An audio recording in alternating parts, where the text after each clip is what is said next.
What's up, guys? Caleb here with Black Pearl Media. Thank you so much for stopping by. And in today's video for the Dollar to Datsun Challenge, we picked up a lot of pocket watches, vintage pocket watches that we're going to unbox here and see if we make any profit to go towards our Datsun goal. So let's get right into it.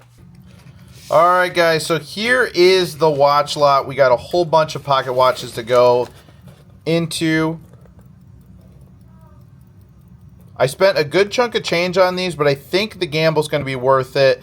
I spent $700 on these pocket watches here. So let's go ahead and pull a couple out and we'll talk about them here. So here is the outer markings on this pocket watch. This is a key wind, as you can see here.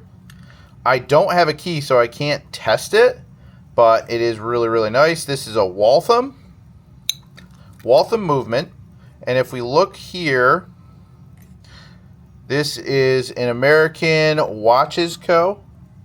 like that. And it says silver coin, which I believe is 0.8 purity. So it's not sterling silver. It's a little bit less silver.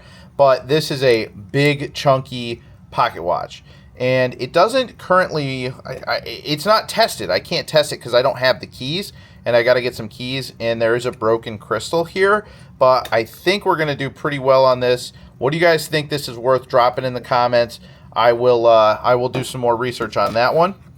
I did list some of them today, and some of them actually sold today, so that goes to show you that I probably underpriced a little bit, but I'll show you those here in a minute. This is a big, chunky regulation watch here with the Roman numerals. It's got a crack in the crystal. And I just learned this today. You press this down, and that's how you set it. So that's pretty neat. But as you can see, it's running just fine. And it has the original sticker on here, $195. I think these actually go for more than that nowadays. The gentleman I purchased these from, I drove all the way to Massachusetts, which was 2 hours, one direction. And it was not looking hopeful that we were going to come out with a deal today, because he was asking, I think, $800 for a bunch of broken ones, which we did get in the lot, but I threw in some other ones, and we made a deal for $700. So, you know, go figure. You win some, you lose some. I don't know if this is going to be a Grand Slam knockout like some of my other deals, but this is definitely a good deal. So as you can see, it's running here. It's keeping time, and this is just a really, really cool piece. Like I said, this is a nice, chunky watch here. All right, next one's kind of an interesting one here. So let me pull this out. This here is from 1893. Can you guys read that? 1893. That's what it looks like. This is not anything super special as far as like it being a pocket watch. But the interesting thing is that this most likely came as a souvenir at the World Fair. So this is kind of a neat little piece here. It's definitely in need of a service. You can kind of set it a little bit. Hold on, let me actually zoom in a little bit here to capture some more detail. Hopefully I can do that. But yeah, it gets hung up a little bit when trying to set. So this definitely needs a service, but I have this listed at about $100.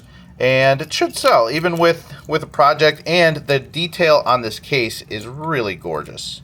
I mean, look at that. The detail there, the lion, the sigil, Chicago, 1893. So this is a souvenir from the World Fair. So that is pretty cool. Moving along here, we got an interesting one. This is a button or lapel watch. This is really, really cool. You can pop the back off here. I don't have my case knife with me. I don't think I can get it with my fingernail. But it's kind of like a very blued case here. And I guess you would wear this either as a cuffling or just put it on like your vest or whatever you needed. And nice little tiny watch here. So these go, I've seen them go anywhere from $150 to $200 depending on what they are.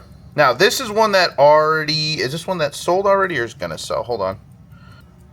There we go. I got it to pop open. This is a nice little Elgin here, and this one has already sold. I listed it, even though it's got some chips on it, and it kind of runs and then it stops after a little bit. it actually sold for me already for $170. So this one has been sold. And even with all the wear and everything, this thing is clean and really, really fun. That's a fun piece. This one is really interesting. This one is marked 14 karat, but this is most likely gold filled. Even though it says just 14K, you can see that there's some brass around here. So there's the back plate. And then when you look in here, it says Royal 14K.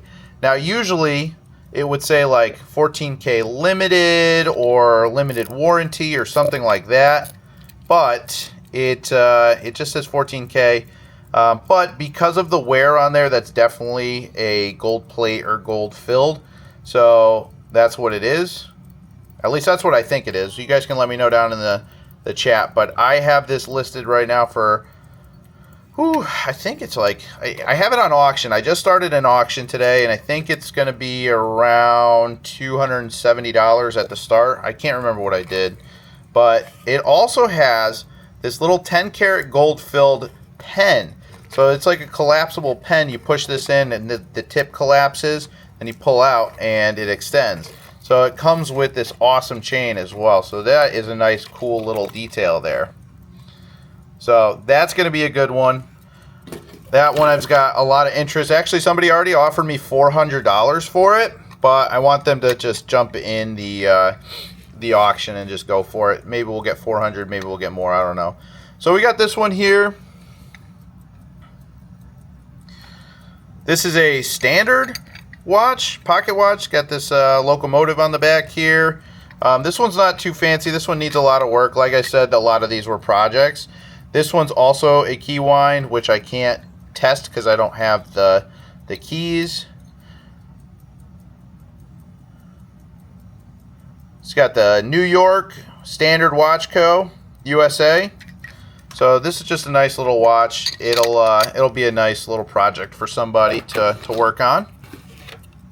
We got this here. This is a nice little, what is this, a Swiss? No, this is a, I took this to a new watch friend of mine who I made today, and he took a look at it, and he didn't have the tool to wind it up.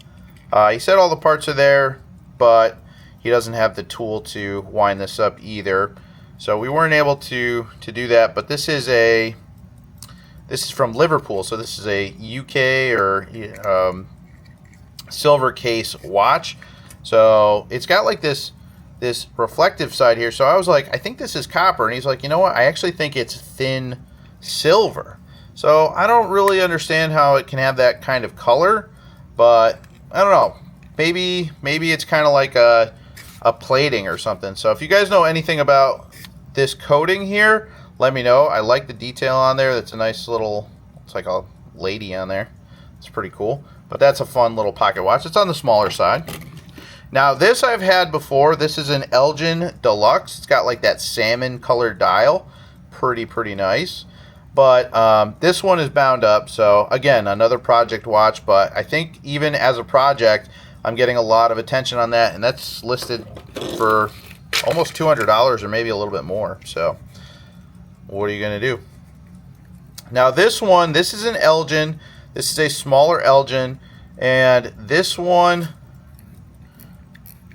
even though it cranks and works, there's a clicking to it like every couple of turns, like a bigger click. And I can't fully wind it. So there's got to be something wrong with it. But it is running and telling time, even though I'm missing the minutes hand. I tested it, and the hour hand is tracking with the correct time. So that's kind of interesting. I already sold this one. This one got sold for, I think, like $150 or $160. I might be getting the two swapped because they're both Elgins, and you know, I'm not quite sure. But there you go. It's running. So this was a good one. Not bad.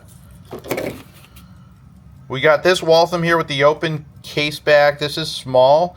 Doesn't have the hands, doesn't have the crystal, and it's bound up. So that's a project, but that's a fun little project one there with a pretty case back. So I think we'll be able to get something for that. This is an Eldin, something like that. 17 jewel. This one cranks, but there's like a shift, so it doesn't hold tension, doesn't start going. So I don't know much about, like I said, guys, I don't know much about pocket watches yet. So this is just kind of like, you know, learning as I go. So if you guys have any comments or criticisms or any tips, let me know. But this is a gold-filled pocket watch here, 17 jewel, Fleur, F-L-E-U-R. And this is just a clean pocket watch. It's not an Elgin. I looked it up, and a lot of things were coming up as Elgin, even though it was searching the Elgin. But I think this is just a lesser name brand, and it was out at the time. So still a pretty pocket watch. Already getting some action on this one as well. A lot of views. So that one should be nice. And then last but not least, they did have some wristwatches here. One is a quartz movement that is nothing special. It's not in the box. No big deal. But we got this Waltham here, this Art Deco, and look at the detail on this bracelet. It's a stretchy bracelet. It's got some gemstones here.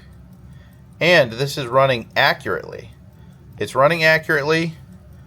He tested it at the shop, and it's running like maybe 2 seconds off per day. So, you know, whoever gets this will be happy with the performance, that's for sure. So I'm stoked to have this in the collection, and I potentially have a buyer for this who wanted to trade something similar. I had a similar watch, an Art Deco Bulova, that was just like this, only this one I think is better because it's got the gems and the details. He was going to trade that potentially for a few Seikos. So we'll see if I can make a trade or if I can just sell this as straight cash. I think I might be able to get like 150 to 180 for this because it's just so nice. I love it. So you guys let me know how I did. I think I did all right, but we'll kind of see as we go, as we sell them. I think we did all right. I'm pretty comfortable with where we're at. But this was just a little bit of a risk for me because I went so far out, and the guy had tons of pocket watches. He must have had 300 pocket watches, and I asked him if I could make an offer on them, and he said yes. I offered him $3,000 on the spot because a lot of them were broken. They were missing crystals. They, you know, were missing hands. They weren't cranking. They were not running, and so he said no, which I totally understand. He was still attached to a lot of them. He said that, you know, it was something he's been collecting since he was a boy. So all these are like original from him. Like he's gotten these over the years and has been holding on to them. And I believe him. So I couldn't get that deal done. I couldn't negotiate for just the broken one. So I threw in a couple of the better ones, those Elgins. And it turned out to be the right move because they were in really good shape. So we'll kind of see how they do. But I'm just excited to be getting my hands on more pocket watches because honestly, I need to familiarize myself with them and make it a habit to really dig into what I got and what to look out for in the future because they are hot sellers if you get the right ones. So I really want to be proficient in this. So the more I can be proficient in this, the more I can sell, the faster I can get the Datsun. So if you guys have been enjoying this series, please go ahead and hit like, hit subscribe, and watch some of my other videos. Enjoy, and I will see you on the next video.